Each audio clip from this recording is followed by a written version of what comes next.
এখন বানাবো আমের আচার। গিফট পেয়েছি আম, একজন পাঠাইছে।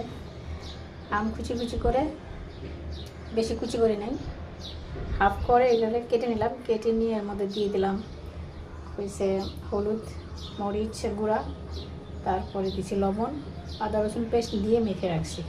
তারপরে একটু পানি জমছিল, পানিটা সেকে ফেলে দিছি। এখন এই যে রসুন কুচি দিয়ে স্টার্ট করবেন ইনশাল্লাহ। তেল দিয়ে দিলাম, তেলের মধ্যে রসুন, এখানে সরিষা, তারপরে হচ্ছে পাঁচফোড়ন, চিলি ফ্লেক্স, ভিনেগার, আম হচ্ছে। এই রসুন অর্ধেক বাদামি কালার হয়ে গেছে, এখন দিয়ে দেবো আম, দিয়ে দেবো একটু চিলি ফ্লেক্স,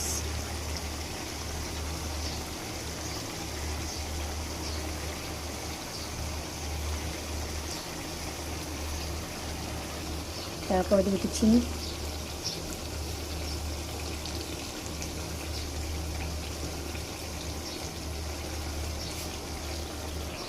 দেবো হচ্ছে ভিনেগার,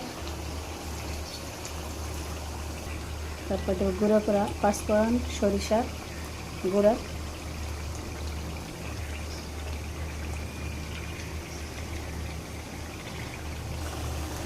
হয়ে গেছে আমার আমের আচার।